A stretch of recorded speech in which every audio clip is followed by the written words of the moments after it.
Hi everyone. இன்னைக்கு வந்து matter around us அதில் இருக்கக்கூடிய ரொம்ப முக்கியமான கான்செப்ட் தான் இந்த காம்பவுண்ட்ஸ். ஸோ காம்பவுண்ட்ஸ் அப்படின்னு நம்ம சொல்லும்போது it is the combination of elements. So எலிமெண்ட்டுடைய டாபிக் வந்து முன்னாடி வீடியோவில் நம்ம ரொம்ப டீட்டெயில்டாக பேசியிருந்தோம் இல்லையா? ஸோ எலிமெண்ட்ஸ் அப்படின்றது வந்து ஒரு சிங்கிள் ஆட்டம்னால உருவாக்கப்பட்டது, அதாவது ஒரே டைப் ஆஃப் ஆட்டம், அதை நம்ம எலிமெண்ட்ஸ் அப்படின்னு சொல்லுவோம். அப்போ இங்கே காம்பவுண்ட்ஸ் அப்படின்னு சொல்லும்போது it is combination of elements அப்படின்றத நம்ம பேசுகிறோம். அதாவது two or more, right? Two or more elements, right, combines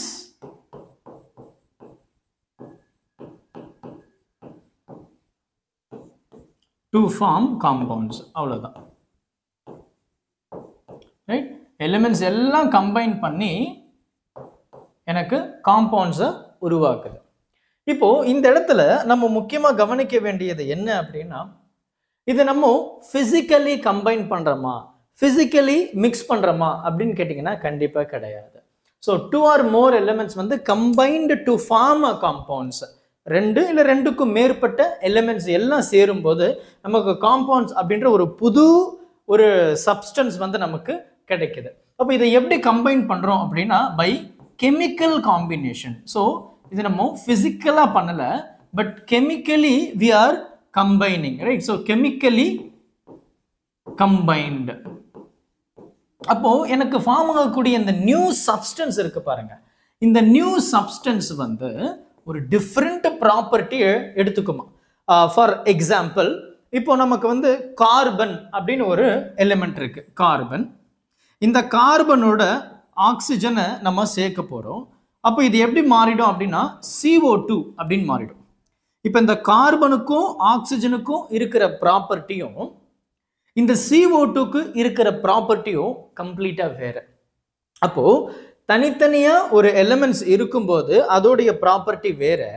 ஆனா அந்த ரெண்டு எலிமெண்ட்ஸோ இல்லை மூணு எலிமெண்ட்ஸோ கம்பைன் ஆகி ஒரு புது காம்பவுண்டை உருவாக்கும் போது அந்த காம்பவுண்ட்ஸுடைய ப்ராப்பர்ட்டி எலிமெண்ட் ப்ராப்பர்ட்டிக்கும் சம்பந்தமே இருக்காது அப்படின்னு சொல்றாங்க, ரைட்டா? அப்போ இதுல நம்ம முக்கியமான விஷயம் என்ன அப்படின்னா, இதுக்கு வந்து ஒரு புதுசான ஒரு ப்ராப்பர்ட்டி வந்து உருவாகுது, new property, so which has no relation, ரைட்டா? இப்போ இந்த மாதிரி அப்போ carbon plus oxygen gives CO2.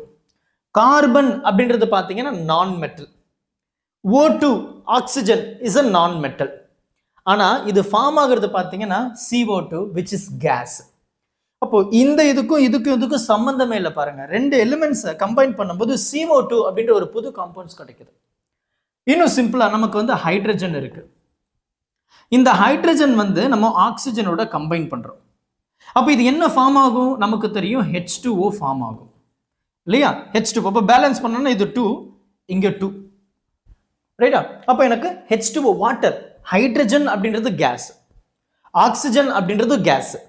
அது ரெண்டும் ஃபார்ம் ஆகும்போது என்ன ஃபார்ம் ஆகுது பாருங்க, H2O which is liquid. கேஸுக்கும் லிக்விடுக்கும் இங்க சம்பந்தமே இல்லை. அப்ப ரெண்டு எலிமெண்ட்ஸ் கம்பைன் ஆகும்போது ஒரு புது காம்பவுண்ட் உருவாக்குது. அந்த புது காம்பவுண்டுடைய ப்ராப்பர்ட்டி எலிமெண்ட்ஸுக்கும் அதுக்கும் சம்பந்தமே இருக்காது. ரொம்ப சிம்பிளா முடிஞ்சிருக்கும் இந்த இடத்துல உங்களுக்கு இதனுடைய அர்த்தம். அப்போ இதை வந்து ரெண்டு இல்லை மோர் எலிமெண்ட்ஸோட கம்பைன் பண்றாங்க. கம்பைன் பண்ணும்போது எனக்கு காம்பவுண்ட் ஃபார்ம் ஆகுது. அந்த காம்பவுண்டுடைய ப்ராப்பர்ட்டி ரொம்ப புதுசா இருக்கு. அது மட்டும் இல்லாம இதை பிசிக்கலா கம்பைன் பண்ணல, கெமிக்கலி மிக்ஸ் பண்றாங்க, ரைட்டா? ஸோ இதுதான் நமக்கு வந்து இதுல இருக்கக்கூடிய ரொம்ப முக்கியமான விஷயம். இப்போ நமக்கு வந்து ஃபார் எக்ஸாம்பிள் நம்ம வீட்டில் இருக்கக்கூடிய காமன் சால்ட், அது எப்படி சொல்றாங்க அப்படின்னா சோடியமும் குளோரினும் கம்பைன் பண்றாங்க. சோடியம் குளோரின், சோடியம் வந்து மெட்டல், குளோரின் வந்து நான் மெட்டல். அப்ப மெட்டல் அண்ட் நான் மெட்டலை கம்பைன் பண்றாங்க. உங்களுக்கு என்ன கிடைக்குது அப்படின்னா NaCl கிடைக்குது, which is common salt. இது சோடியம், இது குளோரின். உங்களுக்கு கிடைக்கிறது பார்த்தீங்கன்னா sodium chloride, right? Sodium chloride which is different property. We can also say that is common salt. அப்ப பாருங்க எவ்வளவு வித்தியாசம் இருக்கு. எலிமெண்ட்ஸுக்கும் காம்பவுண்ட்ஸுக்கும் இருக்கிற ப்ராப்பர்ட்டியே சம்பந்தமே இல்லை. அதே தான் நமக்கு வந்து இன்னொரு எக்ஸாம்பிள்ஸ் கூட நம்ம சொல்லிக்கலாம். கார்பன் பிளஸ் ஹைட்ரஜன் இது ரெண்டுத்தையும் கம்பைன் பண்ணும்போது உங்களுக்கு கிடைக்கிற காம்பவுண்ட் பாத்தீங்கன்னா CH4 which is methane இது வந்து பாத்தீங்கன்னா flammable எரியக்கூடிய தன்மை உள்ள ஒரு ப்ராப்பர்ட்டி. flammable எது? கார்பனும் ஹைட்ரஜனும். கார்பனு நான் மெட்டல், ஹைட்ரஜன் நான் மெட்டல், கேஸ். இது ரெண்டும் கம்பைன் பண்ணும்போது கிடைக்கிற புது ப்ராப்பர்ட்டி பாத்தீங்கன்னா flammable எரியக்கூடிய தன்மை உள்ளது CH4 மீத்தேன். இந்த மாதிரி நமக்கு டிஃப்ரெண்ட் எலிமெண்ட்ஸை கம்பைன் பண்ணும்போது நமக்கு புதுசான ஒரு காம்பவுண்ட் வந்து கிடைக்குது. ரியாக்டன்ட் ப்ராடக்ட் அப்படி நம்ம படிச்சிருப்போம் கெமிஸ்ட்ரியில் லோவர் கிளாஸஸ்ல. அதுதான் இந்த இடத்துல நமக்கு வந்து சொல்ல வர்றாங்க. இந்த மாதிரி நம்ம புக்ல வந்து நிறைய எக்ஸாம்பிள்ஸ் கேன் சுகர் அப்படின்னு சொல்லியிருப்பாங்க.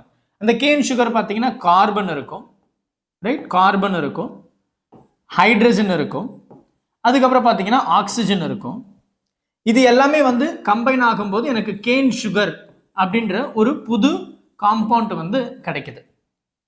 It is combination of carbon, right? Carbon, இது வந்து பாத்தீங்கன்னா ஹைட்ரஜன், இது வந்து பாத்தீங்கன்னா ஆக்சிஜன். இது மூணுத்துக்கும் சம்பந்தமே இல்லை, ஆனா மூணுமே எலிமெண்ட். அந்த மூணு எலிமெண்ட்டை கம்பைன் ஆகும்போது எனக்கு கேன் சுகர் அப்படின்னு ஒரு புது ப்ராப்பர்ட்டி வந்து உருவாகுது. ஃப்ளூரின் அப்படின்னு நமக்கு வந்து டியூனோல கொடுத்துருப்பாங்க. அந்த ஃப்ளூரின் அப்படின்ற காம்பவுண்ட் வந்து பார்த்தோம் அப்படின்னா நம்மளுடைய டீத்துக்கு ரொம்ப நல்லதான். அதனாலதான் அதை டூத் பேஸ்ட்ல ஆட் பண்ணியிருக்காங்க. அதே மாதிரி நமக்கு நிறைய எக்ஸாம்பிள்ஸ் கொடுத்துருக்குறாங்க. பொட்டாசியம், அதுக்கப்புறம் பார்த்தீங்க அப்படின்னா அந்த ஃபெர்டிலைசர்ல யூஸ் பண்ணிட்டு இருக்கிறோம். பாஸ்பரஸ், நைட்ரஜன், இது எல்லாமே வந்து பார்த்தீங்கன்னா ஃபெர்டிலைசர்ல ரொம்ப யூஸ்ஃபுல்லா இருக்கு, அக்ரிகல்ச்சர்ல கூட. இந்த மாதிரி different elements combine to form a compound. அந்த காம்பவுண்டுடைய ப்ராப்பர்ட்டி ரொம்ப டிஃப்ரெண்டா இருக்கு, ரைட்டா? இப்போ இது எப்படி நம்ம மிக்ஸ் பண்றோம்? கெமிக்கலி, பிசிக்கலா பண்ணல, கெமிக்கலி வி ஆர் மிக்சிங். அப்போ இதை பிரிச்சு எடுக்கிறதும் கெமிக்கலியா தான் நம்ம பிரிச்சு எடுக்க முடியும், இல்லையா? ஸோ காம்பவுண்ட் அப்படின்றதும் நம்ம பியூர் சப்ஸ்டன்ஸ் அப்படின்னு சொல்லலாம். காம்பவுண்ட்ஸ் அப்படின்றத பியூர் சப்ஸ்டன்ஸ் அப்படின்னு சொல்லலாம். Because it is made up of one or two or more elements, ரைட்டா? ஸோ இதுதான் நமக்கு வந்து காம்பவுண்ட்ஸ்ல இருக்கக்கூடிய ரொம்ப சிம்பிளான ஒரு அண்டர்ஸ்டாண்டிங். இதை நீங்க வந்து பெருசா பார்க்கணும் அப்படின்னா ஒண்ணுமே இல்லை, ரொம்ப பேசிக் ஐடியா தான். ஸோ காம்பவுண்ட்ஸ் பார்த்தீங்கன்னா 2 or more எலிமெண்ட்ஸ்னால உருவாக்கப்பட்டது காம்பவுண்ட். அந்த காம்பவுண்டுக்கு புது ப்ராப்பர்ட்டி இருக்கும். எக்ஸாம்பிள்ஸ் ரொம்ப அழகா பார்த்துருக்கும், இல்லையா? எல்லாம் டிஃப்ரெண்ட் ப்ராப்பர்ட்டி. இப்போ ரெண்டு கேஸான ஃபார்ம் ஆகிறது லிக்விடு. ஸோ அந்த மாதிரி நமக்கு வந்து டிஃப்ரெண்ட் ப்ராப்பர்ட்டிஸ் வந்து இருக்கு, சரியா? ஸோ பொறுமையாக பாருங்க, இதில் டவுட் வர்றதுக்கு வாய்ப்புகளே கிடையாது. வீடியோவை கரெக்டாக ஃபாலோ பண்ணுங்க.